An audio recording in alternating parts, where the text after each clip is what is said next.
Hi everyone. So this is gonna be like a multiple video series type thing of me going over this. I do have this training manual for sale. I'll go over it here as well. But if you do want to have your own copy, just to have it, I do have it linked on my website, and I do have it on my Etsy shop as well.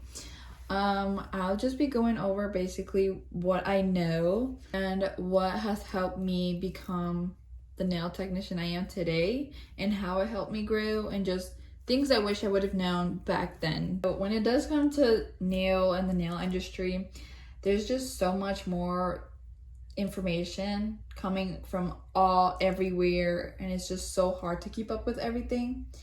But one thing that I always say that it is worth doing if it's something you're really passionate about. When I first started, I started years ago. It was recently my 4-year anniversary of doing nails. It was on October 20th. When I first started, I had no clue what I was doing. In quarantine, it was 2020. My mom used to do her own nails back in the day, and she just had a box laying down in the basement, and I started trying out doing designs on nails. If you scroll to my Instagram, one of the very first posts I used to do was press on nails, because I decided that I was gonna start, testing it out. So I ordered the kit. I used coupons on Amazon to order a really cheap set of gel polishes off of Amazon and a lamp. I didn't know, when I first started, obviously I didn't know what I was getting myself into, or what to start with, or what to buy, or what was the good brands. So I would just buy whatever came up to me, or like whatever I thought was good. Or if I saw a TikTok or a YouTube video and somebody recommended it, I'd go ahead and go buy it. But now that I've gained some more experience, some more knowledge, I do have like that products that are good for you, or are good, and the cheaper, lower end type of products that are also good as well. Okay, and one super duper important tip, or I don't know, advice I guess I could say, get your license. A certificate isn't enough. It does help you, but for you to legally do nails in a state, you have to get a license. You would have to go pass an exam through your state board. You would have to get hours from a license school, and then get your nail license, as it is one of the most important things that you can do. It will set you up basically for success. You won't have to worry about clients going to sue you or anything like, because that's the last thing that we want. Especially since we don't have our license, we're not legally allowed to do nails on anybody for money. So that's why it's important to get that license. Try to give you as much information. I don't know how it was for anybody else for when they went to go get their nail license, because when I went to nail school, I didn't learn much. I did learn the basics, but I basically only learned what I had to pass my state board. I didn't get an in-depth on acrylics, hard gelled, BIV, builder gel in a bottle, pedicures, nothing like that, or like nail designs. And I feel like those are the money makers. I mean, yes, you have to know everything else, but without everything else, you're not really making money. I mean, yes, you can make money on mani pedis, but what is going to get you money is the Instagram nails that everybody wants. So that's why I think it's super important to always expand your knowledge, because it's kind of rare the person that's getting regular polish on their hands and regular polish on their feet, whereas like 10 years ago, that's what everybody was getting. Oh, my bad. Becoming a nail tech. Why am I doing like this? I should do it like this. Okay, becoming a nail tech requires a lot of grit. I'm not sure if you heard of what grit is, but I learned this in high school, and I think it stuck for me with forever. So basically, grit is just a personality trait possessed by individuals who demonstrate passion and perseverance towards a goal despite being confronted by significant obstacles and distractions. So we all know that difficulties happen. We're always confronted with problems, and in order to get to this point, you are gonna go through a lot of practice runs, unhappy clients, in order to get to this point where you're making money. It also requires, like I mentioned, a lot of practice, and with that comes a lot of patience.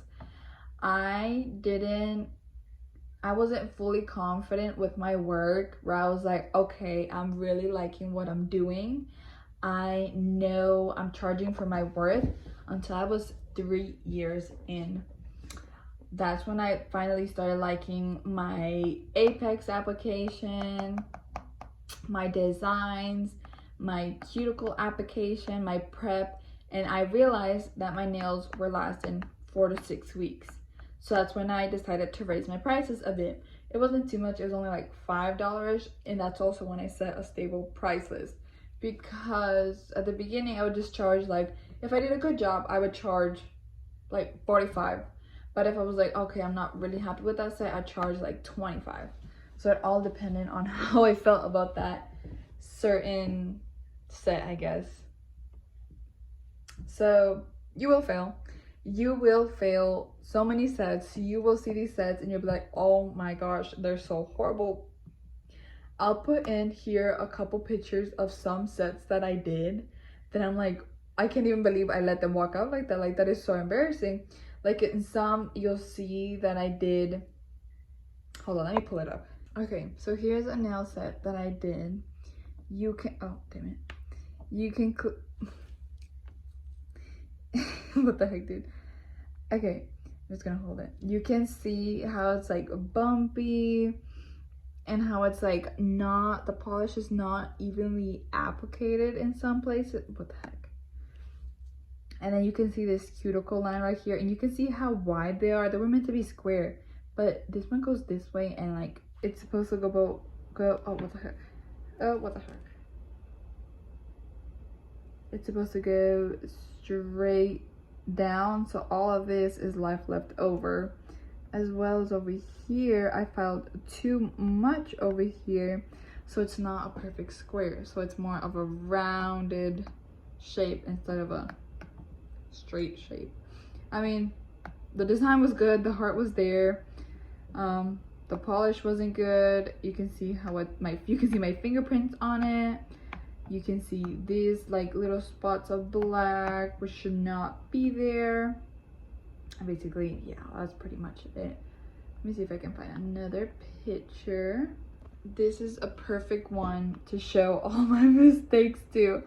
You can see a little, oh, what the heck? You can see a little bit of cuticle or polish there. You can see that my acrylic was applied on top of the skin, which is not good at all. I was focused mostly on the design, but I mean, who isn't at this point?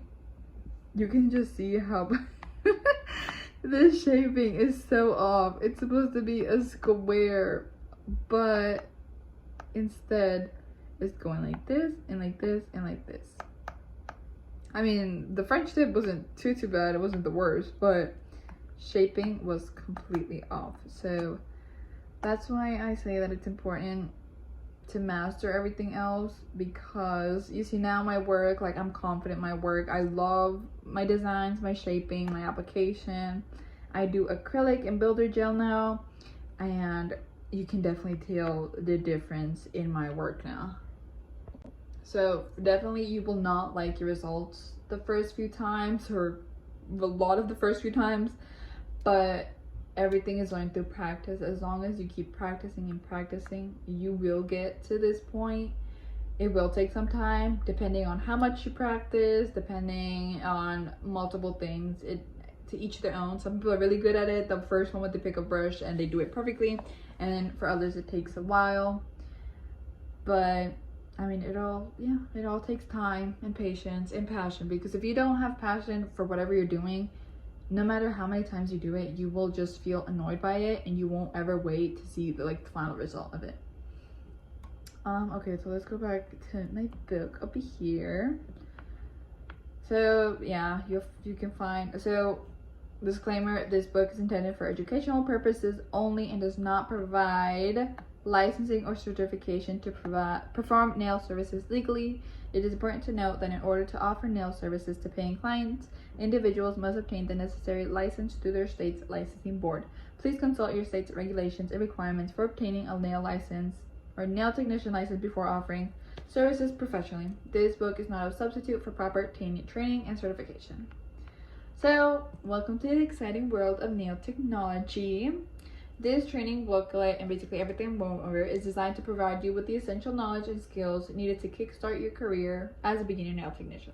Whether you are passionate about creating beautiful nail designs or helping clients achieve healthy, well-groomed nails, this booklet will help you develop the necessary techniques and confidence to excel in the industry. From nail anatomy and sanitation practices to nail art trends and client communication tips, I am here to guide you every step of the way. So a dream is just a vision without a plan.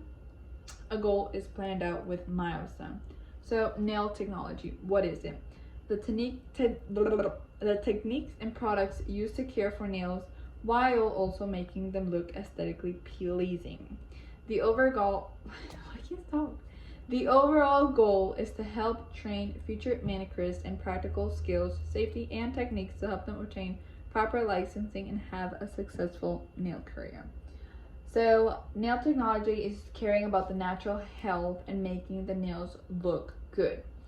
Yes, it is important. We all want them to look pretty. We want them to have designs, but we also gotta care for the actual nail, for the actual health of the nail. We cannot work on nails that aren't healthy, because we're just gonna make them worse, and it's just gonna make the nails even worse, and then one thing cleans to another, and the last thing you want to do is get your nail license taken away.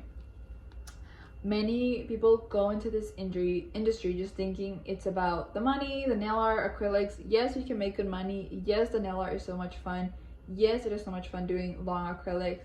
But the main goal of our job is to make sure the client's hands and feet, if you do and will do feet in the future, is to make sure that they are in a healthy, good condition. The last thing we want to do is to worsen their condition if they have any. Yes, we do have to know how to have an apex on our nails or how to draw flowers, but it is more important for you to detect if client has a fungus or if their Bell's lines have serious underlying conditions.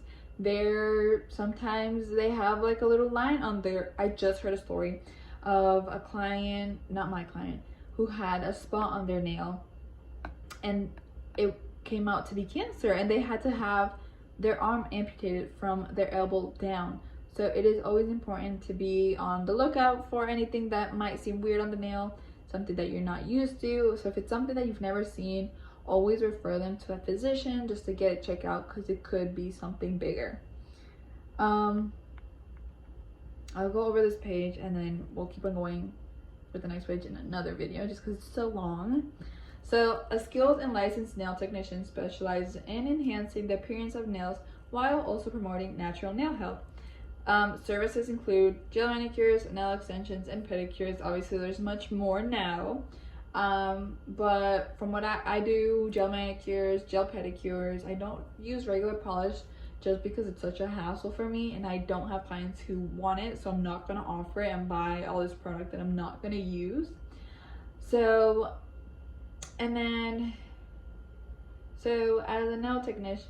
as nail technicians, we care for the natural health of the nail, but we also make the nails beautiful, because that's what we're here for.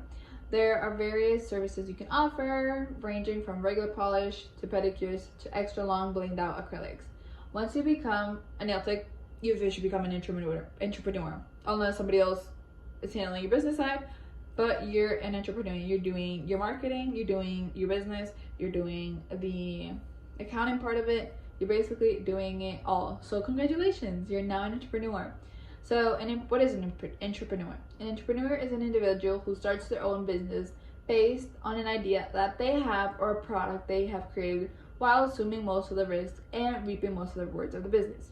Being a nail technician means that you're gonna have to use whatever you have in your hands to make it work. You won't from the start, you won't have every product that you will need. You won't have the Swarovski, I don't know how to say, the crystals. You won't have the blooming gel. You won't have this. So you have to use what you have in order to make it work. We start off with the little resources that we do have, and we make them work for us. You don't work for your resources, they work for you.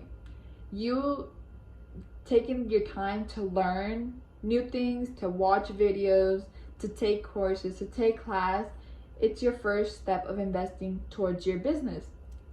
I will talk about how I do business and how it works, like how I work it out as a nail technician. But when you're a nail tech who's working for yourself, basically you're working at home, you're working for a suite, you booth rent, whatever, you are going to be doing every position of your business. As I said, you're going to be the receptionist, you're going to be taking phone calls, you're going to be responding messages, you're the manager, you're the nail tech herself, the janitor, etc. You're doing just so much, and it does feel overwhelming at first, but once you have a system in place, like having a system will help you so much just to be organized. Okay, continue on here. So in addition to demonstrating proficient skills in a variety of nail services, a nail technician also prioritizes the establishment of strong client relationships. Customer service plays a pivotal role in the role of a nail technician, as each client interaction typically spans at least an hour. I usually take about 2 hours per client, but it could be more or less. Effective communication skills are crucial, as it is imperative to greet clients in a welcoming manner and attentively listen to the preferences in order to deliver the desired end result. So yes, so being a nail technician means you have to have good customer service skills. You're literally with somebody in front of your face all the time. You're gonna be dealing with them in order to get paid, and the better your customer service skills are, the more they'll tip you.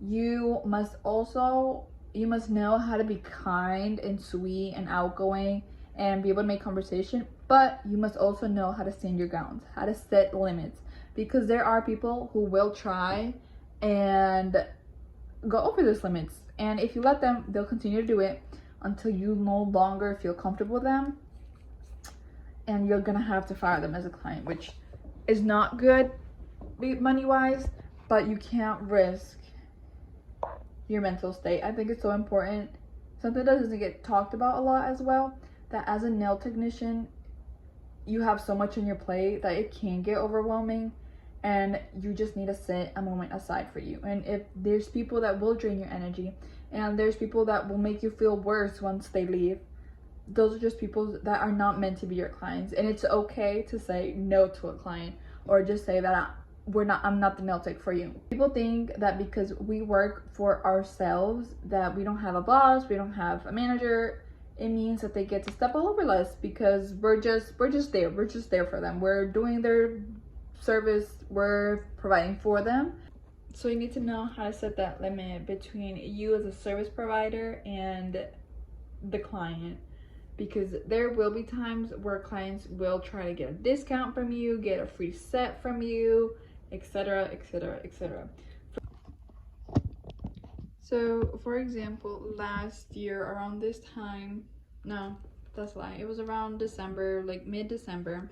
Obviously everybody's busy, everybody's trying to get their Christmas party nails done, and I had this girl, I had already done her nails like 2 or 3 times already, and she scheduled an appointment, all normal. So about 3 days before her actual appointment, she texted me and she was like, is it okay if I pay you the following week? And I was like kind of iffy about it, but I was like, you know what, she's paid me, she's tipped me, she's been a good client, so I was like, okay, yes, that's fine. The day of the appointment comes, I do her nails, she loves them, I do a long set, it's about 60-70 worth of product or of service, and she was like, okay, I'll pay you next week. And I was like, yeah, that's fine, just let me know once you do send it, just so that way we both confirm that it has been sent. So I believe it was on a Thursday, and I followed up on her. I was like, hey, blah blah blah. I was like, I'm just confirming that you are going to be paying me today. Or I worded something like that. I didn't word it exactly like that. And she was like, yes, I'll send it over as soon as I can.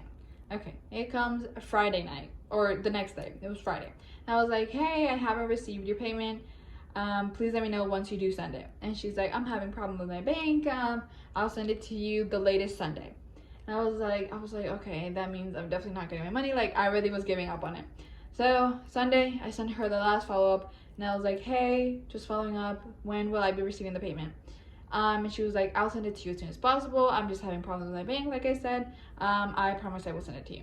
So I didn't keep following up, and she never said anything. So I never received payment for that because I overstepped that limit with her, and she overstepped it as well. I shouldn't have given her the ability to pay a week later after she has had her service done, and that was my fault. I shouldn't have done that, and now I know better. I know I wouldn't let somebody pay a week after, because even if they seem like a loyal client, they might not come back, and I haven't seen her since.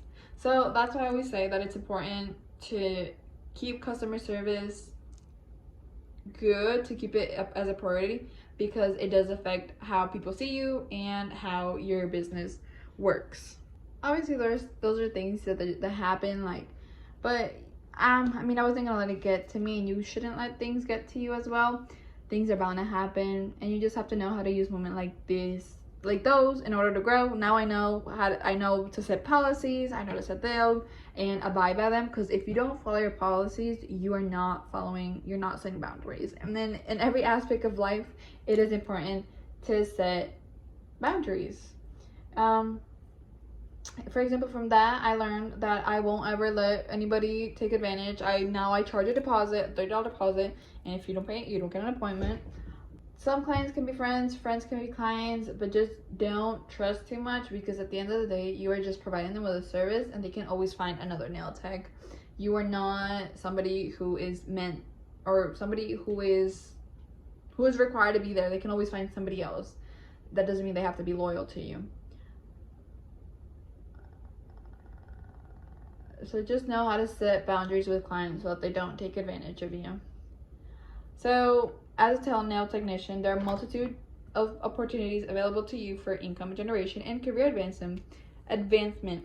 Whether you choose to specialize as a medical nail technician, pursue a career in podiatry, or take on a role as a content creator within the industry, the possibilities are endless. A nail technician license doesn't just mean you have to work in a salon. It doesn't limit you to that. You can always become a podiatrist, a person who just works on feet, removes ingrowns. I'm not really sure about it. And then that makes you part of the medical field. There are so many careers to being a nail tech, not just being stuck in a commission-based salon or a booth rent or a suite. There's so many ways to go about it, and there's so many ways you can grow. You just know how to administer your business, administer your finances, etc. In an ever-evolving nail industry with new products and trends constantly emerging, it is essential for nail technicians to stay informed and continuously expand their knowledge and skills beyond the basics covered in their initial licensing. Online courses offered by professional nail technician organizations provide advanced training and education, allowing you to further develop your expertise and enhance the quality of service you provide to your clients. Like I mentioned at the beginning of the video, nail school doesn't teach you as much as they should be doing. Over the 4 years that I've been in this nail industry, I've been having to research my own thing, Google things, do my own courses, which should have been things I should have learned in school. But I mean, it is what it is. So that's why it is your responsibility to always look for new ways to do things, new products, just keeping updated or being updated with what's going on. If you are already nail fanatic, you can always see that there's new products constantly being released. Like, I just bought cat eye gels because they're so popular. There was the reflective gel, now it's the 3D gel. It's just so much going on, and you have to know how to work with it, so that way when a client does come to you, you know how to do it, and you're not like freaking out at the moment. It doesn't always mean they have to jump on the trend, but just keep an eye out for what your clients want, and just make sure their wants are being addressed. Because if your clients are getting like simple color, one color design, like one accent nail, you're not gonna go ahead and buy like these giant crystals or these giant charms, because that's not what your client is wanting, or your clientele. My clientele is always asking for charms and nail designs, like hand drawn nail design. So no, I know what I'm gonna buy. I'm not gonna buy like foils, because I don't have clients to ask for them. If I do get one, then we'll figure out a way of either me ordering in advance, or we'll just find a way to find something else that we both can do. So what I'm trying to say is that your products will depend on the type of clientele you do have. With new products constantly coming out, it is also important for you to keep learning. Like I had said, there's so many courses. There's like nail brands that offer courses. I know Valentino does courses. I believe Young Nails does like an in-person type thing. I'm not really sure, don't quote me on that. But it also, there's just so many techniques on how to do things. Like one person will lay acrylic one way, and then the other person will lay acrylic the other way, and it's faster. So it all depends on who it is, because there's just so many ways to learn from. Like there's millions of nail technicians across the world. A nail tech from Russia will do a different nail look than one from, I don't know, Colorado. It's just different. We learn different, we're taught different, rules and regulations are different also, so keep that in mind. And investing in courses is one way to show clients that you do care about your career, and that you're not just doing it for the money. Because if you'd be doing for the money, you just slap on a polish and call it a day. But when you take your time and energy to actually show that you're learning and you're growing, it shows how much you care about your actual business. So yeah, I mean, for right now, we'll just stay for that, because that was a lot. That was only like 3 pages. But if you guys do like this video, or like content like this, just let me know, and I'll continue making videos like this.